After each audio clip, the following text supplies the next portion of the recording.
चलो तो आज का टॉपिक है फ्रिक्शन 5.9.1 फ्रिक्शन। तो सबसे पहले देखते हैं फ्रिक्शन होता है क्या। चलो एक टेबल ले लिया, ये टेबल की सरफेस है, उस टेबल की सरफेस के ऊपर हम कोई ब्लॉक को रखते हैं। ये जो सरफेस है उसके पर हम कोई ब्लॉक रखते हैं तो क्या हो जाएगा, ये जो ब्लॉक की सरफेस है और ये जो टेबल की सरफेस है उस दोनों का कुछ बॉन्डिंग दिखेगा, उस दोनों के बीच कुछ बॉन्डिंग फॉर्म हो जाएगा। तो जब इस ऑब्जेक्ट को हम या तो स्लाइड करवाने की ट्राई करते हैं या तो स्लाइड हो रहा है, या तो हम इस ऑब्जेक्ट को स्लाइड करवाने के लिए ट्राई करते हैं और ये ऑब्जेक्ट स्लाइड हो रहा है, तब ये जो बॉन्डिंग फोर्स है सरफेस और ऑब्जेक्ट की सरफेस, जो टेबल की सरफेस है और ये जो ऑब्जेक्ट की सरफेस है, उस दोनों के बीच का जो ये बॉन्डिंग है वो उस मोशन को क्या करेगा, अपोज करेगा। ओके, रजिस्टिव फोर्स जैसा दिखेगा, यानी रजिस्ट करेगा। ये जो बॉन्डिंग है ये जो मोशन है उसको रजिस्ट करेगा और उस फोर्स को हमने बता दिया फ्रिक्शन फोर्स।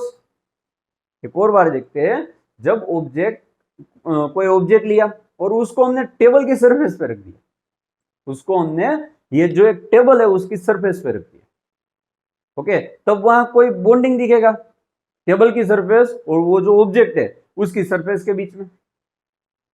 तो ये जो बॉन्डिंग है वो रजिस्ट करता है जब हम वो उस ऑब्जेक्ट को मोशन करवाने के लिए ट्राई करते हैं, तो या तो ऑब्जेक्ट मोशन में होता है। तो ये रजिस्टिव फोर्स को हमने नाम दे दिया फ्रिक्शनल फोर्स। और फ्रिक्शनल फोर्स हमेशा पैरेलल होता है सरफेस के साथ, ओके, और अप्लाइड फोर्स की ऑपोजिट डायरेक्शन में दिखता है, always parallel and in the opposite direction of the applied force। चलो तो फ्रिक्शन की सबसे पहले डिफाइन देखते हैं। If we slide or try to slide a body over a surface, the motion is resisted by a bonding between the body and the surface. The motion is resisted by a bonding between the body and the surface. This resistance is represented by a single force. This resistance is represented by a single force and is called frictional force।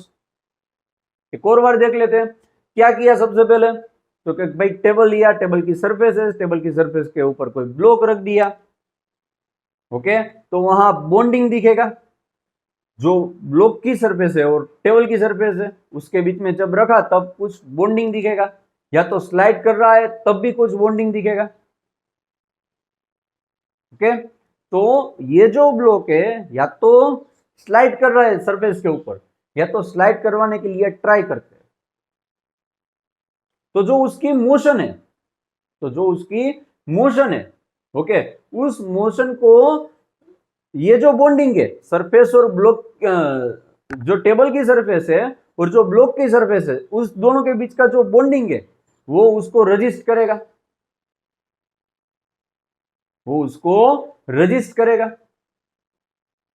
तो इस resistive force को हमने क्या बुला दिया, frictional force.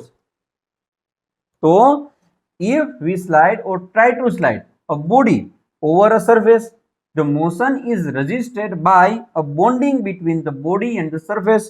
This resistance is represented by a single force and is called frictional force. In other words, we can write like this: the force of friction is parallel to the surface and opposite to the direction of intended motion. तो अब friction के types देखते हैं। तो static friction, limiting friction, kinetic और dynamic friction और sliding friction and rolling friction are the types of friction, ये friction के टाइप है।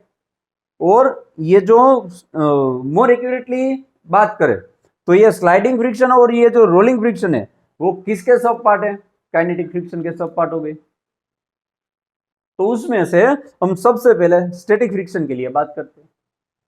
एक्चुअली स्टैटिक फ्रिक्शन होता क्या है? चलो, तो ये ऑब्जेक्ट है, कोई सरफेस, टेबल की सरफेस पे पड़ा हुआ है। ओके, तो उस पर सबसे पहले कितने फोर्स लगते होंगे उसकी बात करते हैं। एक तो ये ग्रेविटेशनल फोर्स लगता होगा mg जितना। अब ऑब्जेक्ट उस सरफेस पे स्टेशनरी कब रह सकता है? जब वो सरफेस ब्लॉक पे उतना ही फोर्स लगाए, नॉर्मल फोर्स। जब ये सरफेस उतना ही फोर्स जब यहां पे लगाएगी तभी तो बैलेंस फोर्स होगा और ऑब्जेक्ट वहां पे स्टेशनरी रह सकता है। स्टेशनरी रहने के लिए एक कंडीशन है, बैलेंस फोर्स लगना चाहिए। तो जब mg जितना फोर्स नॉर्मल फोर्स का होगा, ये जो mg है यानी ग्रेविटेशनल फोर्स है या वेट है, वो n जितना होना चाहिए, तभी ऑब्जेक्ट वहां पे स्टेशनरी रह सकता है। तो ये दो फोर्स लग रहे हैं। चलो, अब हम अप्लाइड करते हैं फोर्स को। यहां से मैंने खींचा, तब मैंने कितना फोर्स लगाया? F1 जितना फोर्स लगाया। तब कितना फोर्स लगाया? F1 जितना फोर्स लगाया। इस ऑब्जेक्ट को मैंने खींचने की ट्राई की F1 जितने फोर्स के साथ, पर ये ऑब्जेक्ट मूव नहीं हुआ।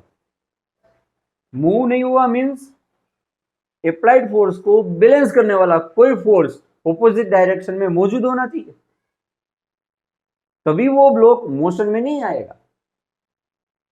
जब बैलेंस फोर्स अप्लाइड होता है तभी ऑब्जेक्ट में मोशन नहीं दिखती है। ओके, तो यहां जब F1 जितना फोर्स मैंने अप्लाई किया तो उसको बैलेंस करने वाला, कोई रेजिस्टिव फोर्स हमें दिखना चाहिए, ओपोजिंग फोर्स हमें दिखना चाहिए, उस फोर्स को अपोज करने वाला कोई फोर्स दिखना चाहिए। उस फोर्स को बोला स्टैटिक फ्रिक्शन। उस फोर्स को बोला स्टैटिक फ्रिक्शन। ओके, चलो फिर बाद में आते हैं F1 जितने फोर्स से वो मूव नहीं हो रहा है। ऑब्जेक्ट F1 जितना फोर्स से मूव नहीं हो रहा है, तो चलो F2 जितना फोर्स लगाया और F2 is greater than F1। तो ये F2 फोर्स है वो किससे ज्यादा बड़ा है? अप्लाइड फोर्स जो F1 था उससे उसका मैग्नीट्यूड बड़ा है, फिर भी ये ऑब्जेक्ट मूव नहीं हो रहा है। फिर भी ये ऑब्जेक्ट मूव नहीं हो रहा है मींस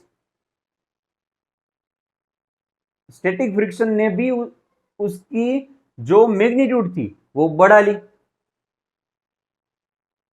अप्लाइड फोर्स को बैलेंस करने के लिए। ऑटोमेटिकली हुआ ना कि बोला आपने चल अब स्टैटिक फोर्स मैंने बढ़ाया, फोर्स तू भी बढ़ा, वैसा तो नहीं हुआ। हमने फोर्स बढ़ाया फिर भी ऑब्जेक्ट मूव नहीं हो रहा है मींस स्टैटिक फोर्स था, उसने भी उसकी वैल्यू बैलेंस कर ली अप्लाइड फोर्स के साथ। It means the static force, the static frictional force is self adjusting force. वो कैसा फोर्स है? सेल्फ एडजस्टिंग फोर्स है, अपने आप ही अपनी वैल्यू बढ़ा सकता है। अब बात करते हैं जब कोई फोर्स ही अप्लाई ना करे, applied force is zero, then the static friction force is also zero. तब स्टैटिक फ्रिक्शन फोर्स भी कितना होगा? जीरो ही होगा। हम स्टैटिक फ्रिक्शनल फोर्स कब दिखेगा? जब अप्लाइड फोर्स दिखेगा, यानी जब अप्लाइड फोर्स पिक्चर में आएगा तभी स्टैटिक फ्रिक्शनल फोर्स पिक्चर में आएगा। तब तक उसकी वैल्यू भी कैसी रहती है? जीरो ही रहती है। If there is no applied force then there is no static frictional force. तो इस कंडीशन को देख लेते हैं। Static friction, the opposing force that comes into play when one body tends to move over surface of another, but the actual motion has yet not started, is called static friction. Force लगने के बाद object में acceleration दिखना चाहिए पर नहीं दिख रहा है। क्यों? क्योंकि अप्लाइड फोर्स को कोई बैलेंस करने वाला फोर्स ओपोजिंग फोर्स वहां पे मौजूद है, इज कॉल्ड स्टैटिक फ्रिक्शन। उस फोर्स को बोला static friction. If applied force is Fa, if applied force is Fa and the body remains at rest, then static friction F is equal to applied force. If body is at rest and no pulling force is acting on it, force of friction on it is 0. And last, the static friction is a self-adjusting force. Static friction is a self-adjusting force because it changes itself in accordance with the applied force and is always equal to the net external force.